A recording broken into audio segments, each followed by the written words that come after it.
कभी वो आएगी कि जी नैब की पावर्स कम कर दी जाए, कभी वो आएगी कि जी ओवरसीज पाकिस्तानी के वोट को खत्म कर दिया जाए, और कभी अब उन्होंने शुरू कर दिया कि जी अदालत को भी अपनी घर की रोटी बनाए। 37 साल में ये दोनों घर एक दूसरे के खिलाफ एक भी केस कंक्लूड नहीं हुआ, और दोनों के पास इतने ज्यादा एसेट्स हैं कि तकरीबन कोई अराउंड $15 बिलियन। 10 विलेजेस कायम किए गए हैं, मेडिकल कैंप्स कायम किए गए हैं, 5000 प्लस जो हैं वो घर जो हैं वो डैमेज हुए हैं, और 7000 प्लस जो हैं वो पार्शियली डैमेज हुए हैं, 5000 प्लस जो हैं वो लाइव स्टॉक हैं। सब्सक्राइब करें और बेल दबाएं ताकि कोई खबर रह न जाए।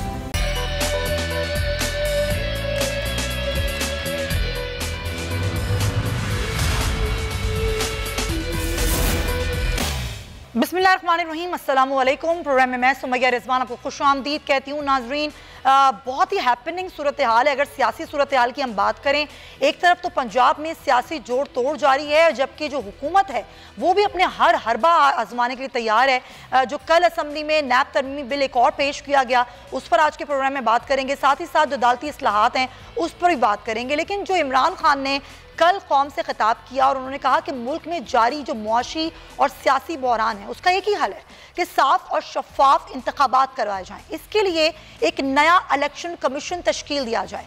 इलेक्शन कमीशन के लिए ऐसे मेंबरान बनाए जाएं जिन पर सबको एतमाद हो, जबकि शायद देर आए दुरुस्त आयत। ये बात मुस्लिम लीग नून के जो बानी है नवाज शरीफ साहब, उनको भी समझ आने लगी है कि मुल्क में जारी सियासी और मुआशी बहरान का वाहिद हल फौरी इलेक्शन है। जब ही नवाज शरीफ ने भी पार्टी क़यादत से मरकजी हुकूमत छोड़ने पर अब बातचीत शुरू कर दी है। अंदरूनी ज़रा ये बता रहे हैं कि नवाज शरीफ PDM रहनुमाओं और शहबाज शरीफ से कई बार कबल वक्त इंतखाबात और हुकूमत छोड़ने के ऑप्शन पर बात कर चुके हैं। ताहम आसिफ अली जरदारी और मौलाना फजल रहमान और दीगर ने हमेशा हुकूमत छोड़ने की मुखालफत की है। जो मौजूदा सियासी हालात हैं उसमें इत्तेहादी सरकार शदीद कशमकश का शिकार है, जबकि पंजाब की सियासी सूरत हाल को देखते हुए इमरान खान ने भी लाहौर रुख करने का आज इरादा किया, लेकिन वो मुलतवी हुआ। अब वो कल लाहौर आएंगे और जो बातचीत होगी वो काबीना की तश्कील है। जो सियासी मामला है ख़ास तौर पर अब पाकिस्तान तहरीक इंसाफ इस पर ही मुशावरत कर रही है कि किस तरीके से असम्बली को तहरील करवाया जाए, जो इत्तेहादी हैं उनको तोड़ा जाए, और इत्तेहादियों से भी राब्ते शुरू कर दिए हैं, चाहे वो बाप हो, चाहे वो MKM हो, जो दीगर इत्तेहादी हैं उनसे राब्ते किए जा रहे हैं। अब ये सारी सूरत हाल है। और दूसरी जानिब वफाकी काबीना ने अदालती इस्लाहात के लिए एक पार्लिमानी कमेटी बनाने का फैसला किया है। चीफ जस्टिस के बेंच तश्कील देने और अस्को नोटिस के इख्तियारात पर भी कानून साजी के लिए पार्लिमानी कमेटी में बहस कराई जाएगी। काबीना ने जस्टिस फाइज ईसा के खिलाफ नजरसानी दरख्वास्त वापस लेने का भी फैसला किया है। क्या ये फैसला इत्तेहादी सरकार को मजीद मसाइल की तरफ धकेलेगा? मुल्की मसाइल, सियासी मुआशी बहरान के समंदर में हचकोले खाती हुई इत्तेहादी हुकूमत क्या नवाज शरीफ की बात पर अमल करते हुए हुकूमत छोड़ने पर राजी हो जाएगी? क्या एक बार फिर मुस्लिम लीग नून में धड़े बंदियां खुलकर सामने आना शुरू हो गई हैं? क्या मीन और शीन में बयानिए का इख्तलाफ फिर तूल पकड़ना शुरू हो गया है? ये सारी सूरत हाल है जिस पर मैं आज बात करूँ। खास तौर पर जब ये नैब तरमीमी बिल, थोड़ा सा मैं बता दूं कि ये है क्या, जिसमें जो बिल है इसके तहत 50 करोड़ रुपए से कम का जो केस है वो नैब के दायरे अख्तियार से बाहर होगा और सदर वफाकी हुकूमत की सिफारिश पर प्रोसिक्यूटर जनरल मुंतखब करेगा, मुकर्रर करेगा।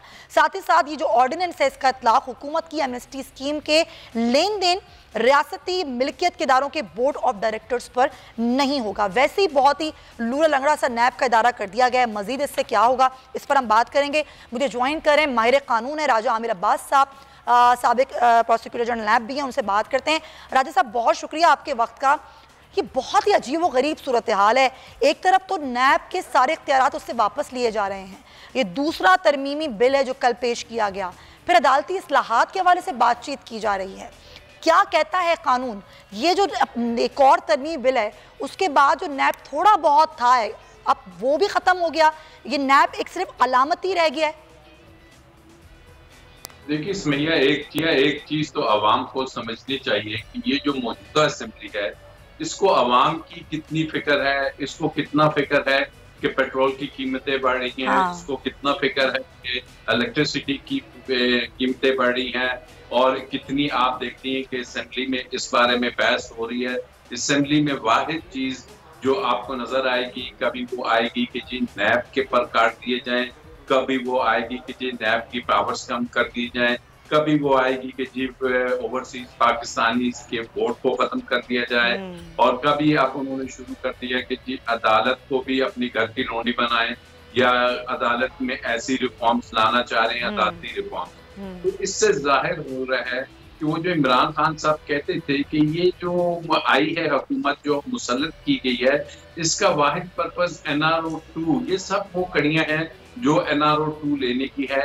नैब ऑलरेडी उसके जो कवानीन हैं वो इतने खत्म कर दिए गए हैं कि वो जिसको ये कहते हैं कि एक टूथलेस टाइगर बैठाया हुआ है वहां पे, अब उसमें एक और उन्होंने अमेंडमेंट लाने की कोशिश कर रहे हैं, बल्कि ले आएंगे। वो अमेंडमेंट है कि 50 करोड़ रुपए से ज्यादा के केसेस। अब ये जितनी भी अमेंडमेंट्स आई हैं, एक चीज ध्यान में रखिए, ये टेलर मेड है, केस टू केस है। हर शख्स का जिसका केस देखा जाता है वो कहता है कि जी इसमें आप ये अमेंडमेंट करते हैं तो मैं केस से बाहर दूंगा, वो अगले दिन अमेंडमेंट आ जाती है। दूसरे कहते हैं कि आप ये अमेंडमेंट करें तो मेरे केसेस खत्म होंगे, वो कहते हैं कि लोग भी हाजिर, ये अमेंडमेंट कर देते हैं। एक तीसरी पार्टी कहती है कि जी आप इसमें ये अमेंडमेंट करें कि जनाब बैरून मुल्क से जो शवाहिद आएंगे उनको नैब नहीं देख सकती, कि जैसे मरीम बेबी करते हैं वो अमेंड कर दिया जाता है। फिर सबसे बड़ी बात है कि नैब के केसेस को जिसने प्रोसिक्यूट करना है, जिसमें इन्हें अदालत लेके जाना है, वो होता है प्रोसिक्यूटर जनरल। तो पहले ये था कि मैं नैब की रिकमेंडेशंस पे सदर साहब लगाते थे प्रोसिक्यूटर जनरल, लेकिन अब हुकूमत चाह रही है कि हमारी मर्जी का प्रोसिक्यूटर जनरल भी हो, चेयरमैन भी उन्होंने अपना लगा लिया, राजा रियाज को एक डमी अपोजिशन लीडर बना के। और सर ये मजीद सर और मजीद इस तरह की चीजें की जा रही हैं कि जो अरबों की मनी लॉन्ड्रिंग के केसेस हैं वो वैसे खत्म करवा दिए जाएंगे। 50 करोड़ तो कोई रकम ही नहीं है ना, ये तो कोई चीज ही नहीं है जिस पर कोई बात हो। मैं जरा और भी आपसे गुफ्तगू करूंगी क्योंकि मुझे बड़े अहम सवालात आपसे करने हैं, कानूनी नुक्ते जानने हैं कि कल जो बिलावल भुट्टो ने कहा कि जो आईनी तरमीम है उसको मंजूर करना ही हमारी हुकूमत की सबसे बड़ी गलती थी, हम पर दबाव डाला गया और हमने दबाव में आके सब कुछ कर लिया। ये भी हम बात करेंगे, लेकिन हमें ज्वाइन करें जमशेद इकबाल चीमा साहब। चीमा साहब बहुत शुक्रिया आपके वक्त का, लेकिन अभी जो वजीर दाखिला राना सनाउल्लाह साहब बात करके गए हैं, चीमा साहब आप लोगों की ही फॉरेन फंडिंग के हवाले से और वो इल्ज़ामात जो लगा रहे हैं कि 50 मरतबा ऐसा हुआ है कि PTI ने खुद जो है वो रोका है फॉरेन फंडिंग केस आने से, तो ज़रा सुन लीजिए कि क्या कहा है राना सना ने, फिर मैं आपसे बात करती हूँ। तो चीमा साहब ये कह रहे हैं कि लाडले के फैसले को 8 साल हो गए, क्यों नहीं सुना रहा है आखिर ये फॉरेन फंडिंग केस का फैसला? सर ये फॉरेन फंडिंग केस क्या सिर्फ आपका ही और किसी पार्टी का नहीं है? फॉरेन फंडिंग केस जो है वो तो फॉरेन फंडिंग नहीं है, वो तो कह लें प्रोहिबिटेड फंडिंग का है। तो प्रोहिबिटेड फंडिंग का जो केस है या फॉरेन फंडिंग का जो केस है वो हम सिंपल सी बात कर रहे हैं कि सारों को सुना दें। सादा सी बात फंडिंग के हवाले से जो भी आपके पास केस हैं उनका फैसला कर दें। तो मैं समझता हूँ कि ये बड़ा जायज़ा हमारा है कि मुतालबा, इसमें तो कोई लाडले वाली या दूसरी बात ही नहीं है। असल बात यह है कि ये बेशर्मी की हद तक करप्ट लोग हैं, कोई इन्हें हया नहीं है, कोई शर्म नहीं है। ये आप कह लें कि और ये बिल्कुल सिस्टम जो है सिस्टम अब्जॉर्ब नहीं कर रहा है एक ईमानदार आदमी को। उस सिस्टम से मेरी मुराद पॉलिटिकल पार्टीज भी हैं और मुझे सिस्टम से मेरी मुराद हैंडलर भी है कि जिसको आप कह लें कि जिसके यू कैन से आइडियल जो है वो जरदारी साहब हैं, जिनका आइडियल या इस मुल्क का एस्पेक्ट वो बिलावल बच्चे को कहते हैं, या शहबाज शरीफ और हमजा शहबाज को वो फर्द जुर्म आयद होने की बजाय उनको लाके वज़ीर आज़म और वज़ीर आला हाउस में बैठा दिया गया, अनइलेक्टेड वज़ीर आला। सो मैं समझता हूँ कि इस मुल्क का जो सबसे बड़ा इशू बन गया वो तो ऐसा है कि इस मुल्क में करप्ट सियासतदानों को प्रमोट किया जाता है, करप्ट सियासतदानों को बचाया जाता है करप्शन की सजा से, केसेस कंक्लूड होने से, और जो ईमानदार सियासतदान हैं उनकी करेक्टर असैसिनेशन की जाती है। ये वही एक एफर्ट है कि आज तक राणा सनाउल्लाह की बात कर लें या नवाज शरीफ की बात कर लें, शहबाज शरीफ की करें, जरदारी साहब की करें, इन पे आप कह लें केस हैं 1988 से या 1985 से। 1985 से लेके तो आज 2022 हो गई, ये बनते 37 साल में ये दोनों घर एक दूसरे के खिलाफ एक भी केस कंक्लूड नहीं हुआ, और दोनों के पास इतने ज़्यादा एसेट्स हैं कि तकरीबन कोई अराउंड इट्स $15 बिलियन, 15 बिलियन के पास भी हैं, $15 बिलियन उसके पास भी हैं। अच्छा। तो 15 जो पैसे लेके यहाँ से आप कह लें कि सारी दुनिया में जायदादें हैं, रहते हैं उनमें, बेशर्मी से रहते हैं, मतलब जस्ट हम नवाज शरीफ, वो तो आप पर इल्जाम लगा रहे हैं कि भारत और इजराइल से फंडिंग हुई है, इसके सबूत हैं। अच्छा, मैं यही कहता हूँ ना कि वो तो उस फंडिंग का आपका फैसला हो जाए, हमें तो फैसला अल्टीमेटली होना ही है, हमें तो इतराज़ ही कोई नहीं उसमें, वो तो इतराज़ ही कोई नहीं। मैं जो बात कर रहा हूँ कि 17,000 कनाल का जो घर है वो बनता है 125 अरब का। 100 अरब के घर में नवाज शरीफ रहता है, और जब 125 कनाल का घर बना, 17,000 कनाल का घर बना था, 125 अरब आज उसकी कीमत है, उस वक्त 471 रुपये टैक्स दिया था मौसूफ ने 471 टैक्स दिया था। तो वो लोग बचा के रखे जाते हैं, सिस्टम उनको बचाता है, सिस्टम उनको बार बार एनआरओ देता है, सिस्टम उनको लाके अनइलेक्टेड भी ऊपर बैठा देता है। जुनेजो की असेंबली चली जाती है, नवाज शरीफ रह जाता है वज़ीर आला, जुनेजो को भेज दिया जाता है। तो चेंज सियासतदानों नहीं करना होता है ना।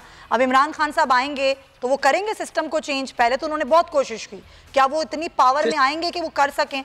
2/3 अक्सरियत चाहिए आपको इन सब कामों के लिए। सिस्टम सियासतदानों को चेंज करता है, सियासतदान सिस्टम को नहीं चेंज करते। सिस्टम या हुकूमत होना चाहिए ना, मगर होना तो नहीं चाहिए ना ऐसा। लेकिन लेना यहाँ पे नवाज शरीफ की भी 2/3 अक्सरियत थी, लेकिन 2/3 अक्सरियत के बावजूद निकाल दिया गया था। 2/3 अक्सरियत के बावजूद हम भी 2/3 अक्सरियत के बाद भी सिस्टम को गुजारिश करेंगे कि सर आप अपना काम करें, हम अपना काम चलें। Point taken sir. हाँ, इतना दानिश पे ट्रस्ट करें, फ्री एंड फेयर इलेक्शन हो और आप अपना काम किया करें। आपको ना इकोनॉमी आती है, ना आपको ज़राअत आती है। चले आपका पॉइंट आया। मैं चाहती हूँ कि जाहिर सी बात है ये सारी चीज़ें हैं, ये खुद पीछे के अपने जहन में भी हैं।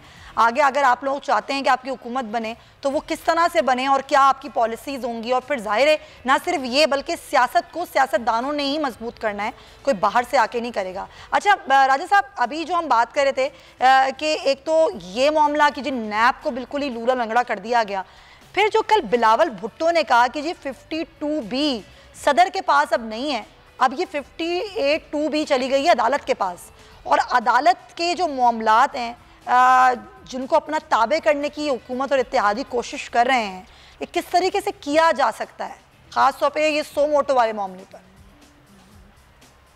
मैं नहीं समझता कि कैसे बिलावल साहब ने, वो तो फॉरेन मिनिस्टर हैं, उनको बड़ी समझदार बात करनी चाहिए कि 58(2)B जो सी है वो अदालत के पास चली गई है। कोई एक भी आइन का आर्टिकल आप बता दें कि अदालत के पास कोई ऐसा इख्तियार है कि वो हुकूमत को खत्म कर सकता है। 58(2)B तो चली गई है, या एक बकौल जिनके ये वो थे अभी बात हो रही थी कि वो तो अमेरिका के पास है, जिसको ये मानते हैं, जिसने यहाँ पे एक गवर्नमेंट को यहाँ पे अपने जो से हैं इनके जिनकी मदद से, जिसमें ये तमाम पॉलिटिकल पीडीएफ के लोग हैं, उसकी मदद से एक इलेक्टेड गवर्नमेंट खत्म कर दी। तो 58(2)B तो उधर दी हुई है, और उसके आगे ये बड़े खामोशी से सरनगू हो जाते हैं कि जब वहां से एक खत आता है तो एक सिटिंग गवर्नमेंट को खत्म कर दिया जाता है। मैं नहीं समझता कि कोई सुप्रीम कोर्ट के पास अख्तियार है। सुप्रीम कोर्ट के पास तो, बल्कि सुप्रीम कोर्ट ने तो फैसला किया था, मुझे तो उस दिन बिलावल साहब और उस दिन नून लीग के, अगर आपको याद हो, कासिम सूरी वाला जो फैसला था, सुप्रीम कोर्ट ने तो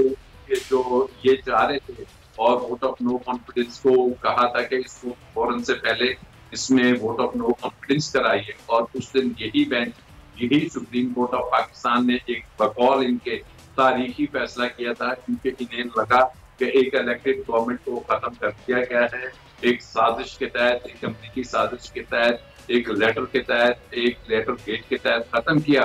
तो उस दिन तो बड़ी अच्छी थी सुप्रीम कोर्ट।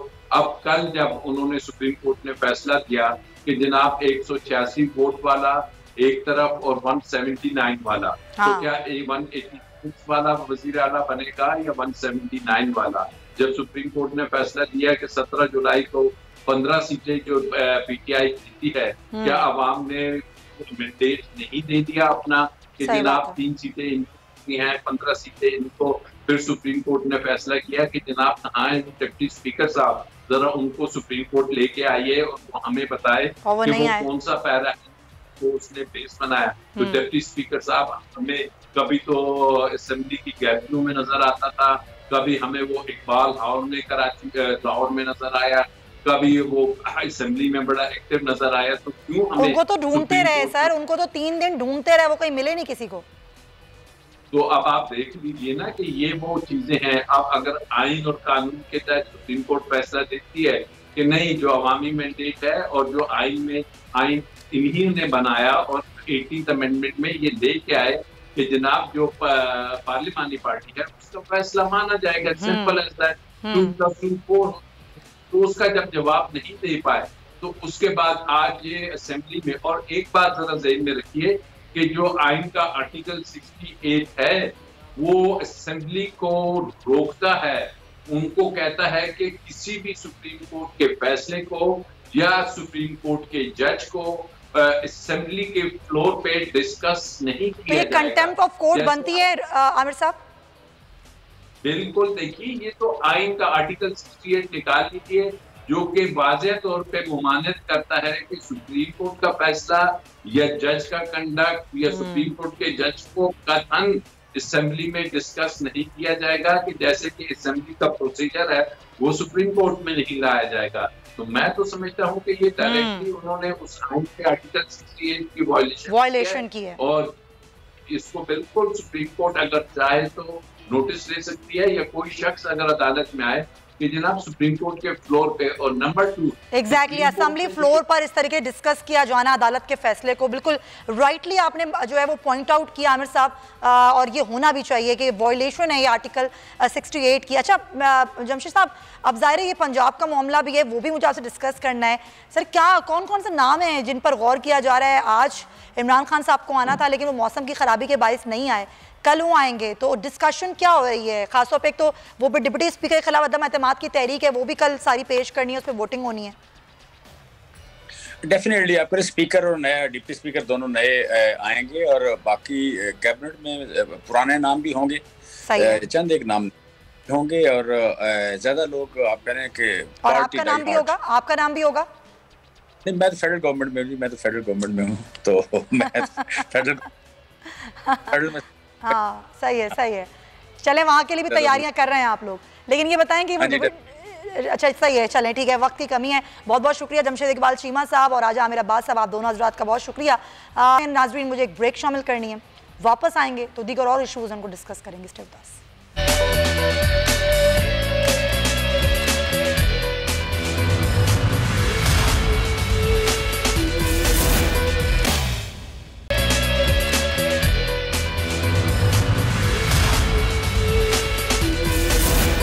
Welcome back. और जिस तरह मैंने अपने इंट्रो में आपको बताया था कि आज पीडीएम का एक इजलास हो रहा है जिसमें मुशावरत की जा रही है कि आगे हुकूमती इत्तेहाद ने करना क्या है। मियां नवाज शरीफ साहब की ये मशवरा है कि हुकूमत को ख़त्म कर दिया जाए और हुकूमत छोड़ दी जाए। आगे बढ़ेंगे और अब बात करेंगे कुछ बलूचिस्तान की। और यकीन मानिए कि जो सैलाबी सूरत हाल पूरे मुल्क में है, लेकिन जो तबाही बलूचिस्तान में मची है सैलाबी सूरत हाल से, उसको देख कर दिल खून के आंसू रो रहा है। एक बच्चे की लाश, छोटी मासूम बच्ची की लाश जो कि पानी में तैरती हुई दिखी, और वो तस्वीर देख के तो नाजरीन मेरा दिल फट गया। एक ऐसी तस्वीर हमने देखी थी जब शाम में साहिल पर एक बच्चे की औंधी पड़ी हुई लाश थी जिसने पूरी दुनिया को हिला दिया था। अभी मैं आपसे बात कर रही हूँ तो मेरे रोंगटे खड़े हो रहे हैं, और इतनी तकलीफदेह सूरत हाल है। और अब वो वहाँ के लोग ये कह रहे हैं कि ज़मीनी मदद हम तक नहीं पहुँच सकती है, हेलीकॉप्टर से इमदाद पहुंचाई जाए और हमें रेस्क्यू किया जाए। तकरीबन 100 से ज़ायद अफराद जहाँ बाग हो चुके हैं, 6500 से ज़ायद घर वो ख़त्म हो चुके हैं, लोग बेघर हैं, दरख्तों पे चढ़े हुए हैं और मदद के लिए पुकार रहे हैं। और हमारे हुक्मरान यहाँ पर सियासत खेल रहे हैं, यहाँ पर कुर्सी की जंग चल रही है, और वहाँ पर हमारे बहन भाई सैलाब की नज़र हो रही हैं। बच्चे ख़वातीन भूखे प्यासे 3 दिन से इमदाद के मुंतज़िर हैं और उनको कोई पूछने वाला नहीं है। कौन है जो उनकी इमदाद करेगा? ये हमारे भाई बलूचिस्तान के पूछ रहे हैं। आइए ज़रा हम सुनते हैं। तो मुसलमान हो तो किसी मुसलमान का एहसास करो। 3 दिन बाद वो बच्चा भूख से मर गया, लेकिन हमारे हुक्मरानों के कानों पर जूं तक नहीं रेंगी है। तो फराह अजीम साहब हमारे साथ हैं, तर्जुमान है बलूचिस्तान हुकूमत की, ज़रा उनसे बात करते हैं। फराह साहिबा, वैसे तो ज़ाहिर है बारिशें हमेशा ही होती हैं, हर साल ही होती हैं, लेकिन इस बार कुछ ज़्यादा ही बारिशें हो गई हैं। कितना नुकसान हुआ है और क्या सूरत हाल है लोगों को रेस्क्यू करने के हवाले से? सबसे पहले तो मैं आपको ये बताऊं कि इक़्तिदार की जो जंग है वो फेडरल में है और पंजाब में है। इक़्तिदार की जंग बलूचिस्तान में नहीं है। और मैं आपको ये बताऊं कि इस साल आप ये देखिए कि जो एक्सपेक्टेशंस थी हमारी बारिशों की, उससे कहीं ज्यादा बारिशें हुई हैं। एक कंटिजेंसी जो प्लान था वो तमाम स्टेक होल्डर्स को दे दिया गया था। सिचुएशन है वो 3 डिस्ट्रिक्ट्स में है, लसबेला, झलमक्सी और केश तुर्बत। मैं आपको बताऊं कि M117 हेलीकॉप्टर जो था वो शामिल था ऑपरेशन में। चीफ मिनिस्टर का हेलीकॉप्टर, पाक आर्मी का हेलीकॉप्टर, नेवी का हेलीकॉप्टर कल सुबह 7 बजे से रिलीफ एंड रेस्क्यू ऑपरेशन में शामिल है। जमीनी रास्ता मुनक़ता हुआ है कई जगहों पर। और ये देखिए आप कितने लोगों को रेस्क्यू किया गया अभी तक? ये मैंने एक शॉर्ट सुनवाया, ऐसे कई लोगों की जो है वो शॉर्ट्स मेरे पास मौजूद हैं जो बेचारे मदद के लिए पुकारे हैं। फराज साहिबा, आप स्पोक पर्सन है बलूचिस्तान की, आप मुझे फिगर्स बताइए। अगर आप तसल्ली से 2 मिनट मेरी बात सुन लें तो आपको बात समझ आ जाएगी। देखिए हमारा जो वेदर कंडीशंस है, हमारे वेदर कंडीशन की वजह से हेलीकॉप्टर के लिए भी एक वेदर होना चाहिए कि वो उड़ेगा, वो मुकामात पर पहुंचेगा। तो ड्यू टू दिस वेदर, ये बहुत खराब है वेदर, इसकी वजह से हेलीकॉप्टर भी जो ऑपरेशंस है उसमें दुश्वारियों का सामना है। हो सकता है कि हमें देर सवेर हो जाए कहीं पहुंचने में, लेकिन अपनी आवाम को हम तनहा नहीं छोड़ेंगे। तमाम अच्छा, आवाम को तो रेस्क्यू कर रहे हैं, लेकिन खुराक पहुंचाने के लिए क्या इंतजाम हैं? लोगों के पास खुराक नहीं है। अभी मैंने सुनवाया कि वो शख्स क्या कह रहा था कि 3 दिन बाद खाना नहीं मिला तो बच्चा मर गया। ये कोई छोटी बात नहीं है, इंसानी जान है। खुराक ही पहुंचा दी जाए। खुराक पहुंचाने के लिए क्या इंतजाम हैं? देखिए, इंसानी जान, बिल्कुल आप सही कह रहे हैं कि ये हमारे लिए बहुत जरूरी है और ये हमारी हुकूमत पे जिम्मेदारी बनती है कि हम अपनी आवाम को रिलीफ और रेस्क्यू जो है वो प्रोवाइड करें। आपको मैं ये बता रही हूँ कि जमीनी रास्ता कई जगहों पर मुनक़ता है हेली के जरिए। Because of this weather, helicopter से हम दुश्वारियां हो रही है वहां पर पहुंचने में भी, लेकिन हम हर जगह पहुंच रहे हैं। टीम्स हमारी जो है इन फील्ड्स हैं। खुद चीफ मिनिस्टर 24/7 इसको मॉनिटर कर रहे हैं। यहाँ मैं आपको बताऊं, आज जूम पर मीटिंग हुई है चीफ मिनिस्टर की प्राइम मिनिस्टर के साथ। उन्होंने भी यकीन दिलाया है सपोर्ट का, लेकिन बलूचिस्तान को बहुत ज्यादा सपोर्ट की जरूरत है। कल वजीर आजम ने हाउस में खड़े होके, असेंबली हाउस में खड़े होके कहा कि हमें एहसास है और हम पूरे मुल्क में जो बारिशें हैं, खासतौर पर बलूचिस्तान का उन्होंने जिक्र किया। असेंबली फ्लोर पे खड़े होकर उन्होंने जिक्र किया। जिक्र तो उन्होंने किया, लेकिन रियलिटी क्या है फराज साहिबा? वफाक बलूचिस्तान की कितनी मदद कर रहा है? आपको हुकूमती मदद कितनी हासिल है? देखिए, रियलिटी ये है कि हुकूमत कोई भी आए, लेकिन बलूचिस्तान को हमेशा से इग्नोर किया गया है। आप ये देखें कि हमारी लॉ एंड ऑर्डर की सिचुएशन अंडर डेवलपमेंट होने की वजह से है। हमारे जो फंड्स हैं बहुत ज्यादा लॉ एंड ऑर्डर की सिचुएशन को संभालते संभालते निकल जाते हैं। डेवलपमेंट फंड्स हमारे पास ना होने के बराबर रह जाते हैं। हम हमेशा चीखते रहते हैं। अच्छा, ये तो माजी की बात है। मेरे पास वक्त कम है, मैं चाहती हूँ हम करंट पे रहें। मुझे ये बताइए कि अभी आपको किन किन चीज़ों की ज़रूरत है, वहाँ पर आपको किस तरह की मदद की ज़रूरत है? खुराक के हवाले से, लोगों को रेस्क्यू करने के हवाले से बलूचिस्तान हुकूमत को क्या चाहिए वफाक से मदद? ये माजी की बात नहीं है, ये बड़ा इंपॉर्टेंट पॉइंट था। अगर ये तवज्जो दे दी जाती तो आज सही कह रही हैं आप सही कह रही हैं। हमें मदद की बिल्कुल जरूरत है। हमें रिहेबिलिटेशन का जब प्रोसेस शुरू होगा, अगर उसको हमने ओवरकम नहीं किया तो बलूचिस्तान 20 से 25 साल पीछे चला जाएगा। लेकिन हम अपनी आवाम को तनहा नहीं छोड़ेंगे। हम अपनी आवाम को relief and rescue and rehabilitation का जो प्रोसेस है हम उसे जरूर कंप्लीट करेंगे। हम अपनी आवाम को तनहा नहीं छोड़ेंगे। कितने घर मुनादिम हुए हैं? कितने घर मुनादिम हुए हैं? क्या कोई कैंप्स कायम किए गए हैं लोगों को वहां रखने के लिए? जी, 10 विलेजेस कायम किए गए हैं, मेडिकल कैंप्स कायम किए गए हैं। 5000 प्लस जो हैं वो घर जो हैं वो डैमेज हुए हैं और 7000 प्लस जो हैं वो पार्शियली डैमेज हुए हैं। 5000 प्लस जो हैं वो लाइव स्टॉक हैं। इसमें रोड्स हैं, डैम्स जो हैं वो आपके इंटैक्ट हैं, सिक्योर हैं।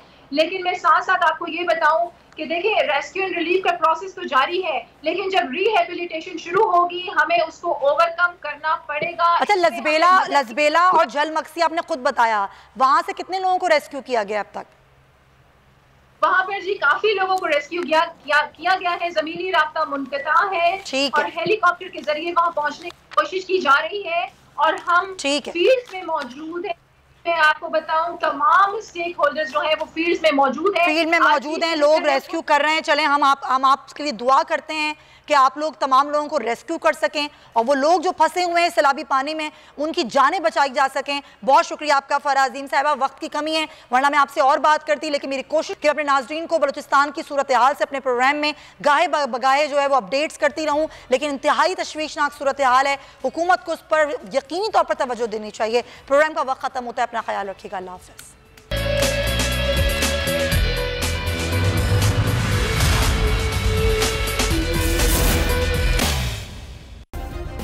सब्सक्राइब करें और बेल दबाएं ताकि कोई खबर रह न जाए।